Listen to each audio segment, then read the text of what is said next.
So class 11th, today I will start the new topic provision for depreciation. ठीक है. So provision for depreciation बहुत simple है, ज़्यादा hard भी नहीं है ये. और इसमें करना क्या है, अब तक हम लोग डेप्रिसिएशन सेम अकाउंट में लगाते थे, लेकिन अब आपको डेप्रिसिएशन लगाना है प्रोविज़न फॉर डेप्रिसिएशन अकाउंट में. वो बहुत सिंपल है. जैसे हम लोग यहाँ 31 मार्च पे डेप्रिसिएशन लगाते थे, अब यहाँ पे डेप्रिसिएशन न लगा करके अब यहाँ डेप्रिसिएशन चार्ज होगा. जैसे चल रहे थे वैसे ही चलेंगे, बस अकाउंट अलग अलग होंगे. ठीक है. तो मशीनरी अकाउंट है और सेकंड है आपका प्रोविज़न फॉर डेप्रिसिएशन. जब प्रोविज़न फॉर डेप्रिसिएशन अकाउंट की बात होगी तो आपको दो तरीके का अकाउंट क्रिएट करना है, एक मशीनरी अकाउंट और दूसरा प्रोविज़न फॉर डेप्रिसिएशन. ठीक है. तो आते हैं, चेक करते हैं. फर्स्ट क्वेश्चन है आपका प्रोविज़न फॉर डेप्रिसिएशन से, क्वेश्चन नंबर 19, पुष्पक लिमिटेड करके. So on July 1st 2016 Pushpak Limited purchased a machinery for 5,60,000 and paid 30,000 for its overhauling charges. ठीक है. तो टोटल जो मशीनरी की कॉस्ट थी 6 लाख थी. Depreciation is provided 20% on original cost method and the books are close 31st March every year. The machine was sold 31st Jan 2019 for a sum of 1,60,000 rupees. ठीक है. तो you are required to show the machinery account and the provision for depreciation account for 3 years. So first of all we have to create a machinery account. Clear? So machinery account create करने के लिए सबसे पहले आपको क्या चाहिए machinery account create करने के लिए, यानी मशीनरी अकाउंट जो क्रिएट होगा वो पहले हम देखेंगे किस डेट में मशीनरी को परचेज किया गया. यानी सीधा सीधा मशीनरी को परचेज किया जा रहा है 1 जुलाई 2016 में. और टू क्या लिखेंगे आप, बैंक. यानी जो मशीनरी की जो कॉस्ट है वो कॉस्ट है आपकी आ रही है टोटल 5,70,000 प्लस 30,000, यानी 6 लाख की टोटल मशीन आपने परचेज की. कुछ नहीं करना है, इस साल आपने कोई मशीन परचेज नहीं की है. ठीक है. फिर हमको इसी 31 मार्च 2017 में जुलाई, अगस्त, सितंबर, अक्टूबर, नवंबर, दिसंबर, जनवरी, फरवरी, मार्च तक का, जुलाई से मार्च तक का डेप्रिसिएशन 9 मंथ का लगाना है. लेकिन यहाँ पे डेप्रिसिएशन नहीं लगाएंगे, बाई बैलेंस सीडी कर देंगे 6 लाख रुपीज से. क्लियर है. फिर इसके बाद आते हैं, इसको हम बैलेंसिंग के लिए ऐसे छोड़ देते हैं. 1 April 2017 to balance brought down 6 lakh rupees. ठीक है.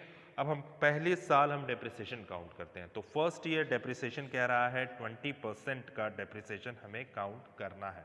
ठीक है. तो डेप्रिसिएशन कहाँ काउंट करेंगे, यहीं काउंट करते थे, जस्ट नीचे वाले अकाउंट में आइएगा. 31 मार्च 2017 बाई क्या लिखोगे, डेप्रिसिएशन अकाउंट. ठीक है. डेप्रिसिएशन अकाउंट जब लिखेंगे तो 6 लाख का कितना परसेंट है, 20%.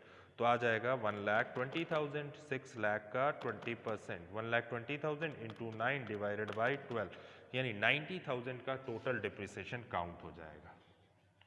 ठीक है. 90,000 का डेप्रिसिएशन. अब इसकी बैलेंसिंग कर दीजिए. 31 मार्च 2017 में टू क्या होगा, to balance C D 90,000 rupees. ठीक है. तो यहाँ पे आप इसको पोस्ट कर दो. अब इधर आ जाओ, बैलेंस किधर है, इधर है, तो आप इधर आइएगा. 1 April 2017 by balance B D 90,000 rupees. ठीक है. 90,000 का तो बन गया. अब इसके बाद हम लोग करेंगे क्या, बहुत सिंपल है. ठीक. पहले आप 1 अप्रैल 2017 किए थे, same date, same original cost method ये कहता है कि ओरिजिनल वैल्यू पे ही आपका डेप्रिसिएशन चार्ज होना चाहिए. ठीक है. तो जिस साल मशीनरी सोल्ड की गई वो लास्ट ईयर होगा. यानी अगर देखा जाए तो सेकेंड ईयर में भी आपको सेम डेप्रिसिएशन ट्रांसफ़र करना ही करना है. वो कैसे होगा, यहाँ पे आना है 31 मार्च, सेकेंड डेप्रिसिएशन जो लगेगा 31 मार्च में, यहाँ बैलेंसिंग कर दीजिएगा. पहले कोई डेप्रिसिएशन यहाँ चार्ज नहीं करना है, केवल आपको सीडी बनाते चलिए और इजी होता है.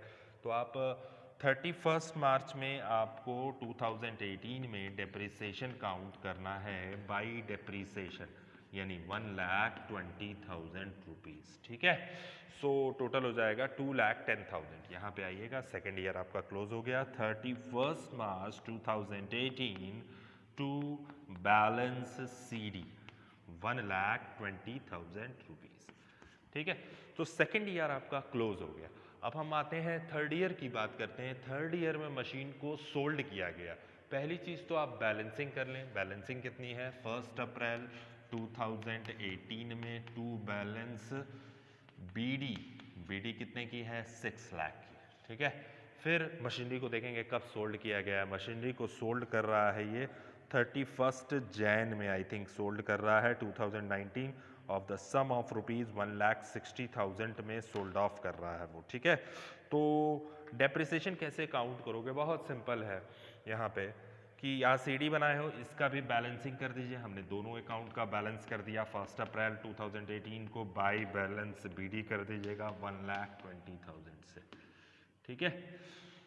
सो 1,20,000 से हमने बैलेंसिंग कर दिया। अब हमारे पास 31 जैन तक मशीनरी चली थी, तो 6 लाख का 20% 1,20,000 और इनटू अप्रैल मई जून जुलाई अगस्त सितंबर अक्टूबर नवंबर दिसंबर जनवरी, तो 10 मंथ तक मशीन चली।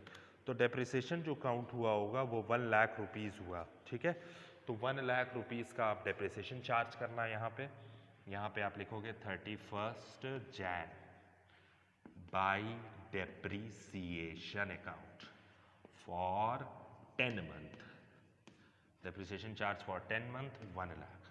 तो टोटल कितना हो जाएगा आपका, ये हो जाएगा। पहली चीज़ तो यहाँ थोड़ा सा चेंज करिएगा क्योंकि सेकेंड ईयर में हमने एक मिस्टेक की है।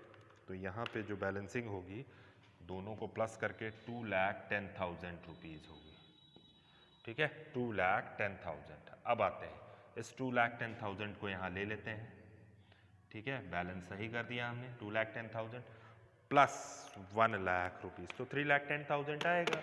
तो तीनों साल का डेप्रिसिएशन निकालो और कुछ नहीं करना है। तो तीनों साल, 2 साल का तो डेप्रिसिएशन, पहले साल का 90,000, दूसरे साल का 1,20,000, दोनों को प्लस कर दिया, ये 2 साल का डेप्रिसिएशन। फिर इसके बाद लास्ट ईयर का जो डेप्रिसिएशन था वो 1 लाख रुपीज़ था। तो टोटल डेप्रिसिएशन उस मशीन पे कितना आया 31 जैन को 2019 में, ठीक है। तो 1 अप्रैल 2000 यहाँ पे हो जाएगा transfer to machine account. Balance यानी कुछ करना नहीं था आपको, केवल आपको करना कुछ भी नहीं है, सिंपल 3 साल का डेप्रिसिएशन उठाइए। जिस साल मशीनरी को सोल्ड ऑफ किया जा रहा है यहाँ पे लिखिए ट्रांसफर टू मशीन अकाउंट, तीनों साल का बैलेंस ऐड कर दीजिए और ऐड करके जिस साल सोल्ड किया जा रहा है उस साल मशीन के अकाउंट में ट्रांसफ़र कर दीजिए, ठीक है। तो 31 जैन है 2019 और सोल्ड कितने में किया गया, by bank in bracket sale या सोल्ड, तो कितने में सोल्ड किया जा रहा है 1,60,000 रुपीज़ में, ठीक है। तो टोटल डेप्रिसिएशन कितना आ रहा है 3,10,000, तीनों साल का डेप्रिसिएशन 3,10,000 है। तो 31 जैन, ठीक है 2019 बाई क्या लिखेंगे, बाई ये डेप्रिसिएशन कहाँ से आ रहा है, प्रोविज़न फॉर डेप्रिसिएशन अकाउंट से आ रहा है, ठीक है। तो हमने लिखा है यहाँ पे ट्रांसफर, तीनों साल का डेप्रिसिएशन उठाइए और कहाँ से आया, प्रोविज़न फॉर डेप्रिसिएशन अकाउंट से, क्योंकि डेप्रिसिएशन क्रेडिट होता है मशीनरी अकाउंट में। तो टोटल हो गया 3,10,000। अगर कहें हम दोनों को प्लस कर लीजिए, 3,10,000 प्लस 1,60,000, ठीक है।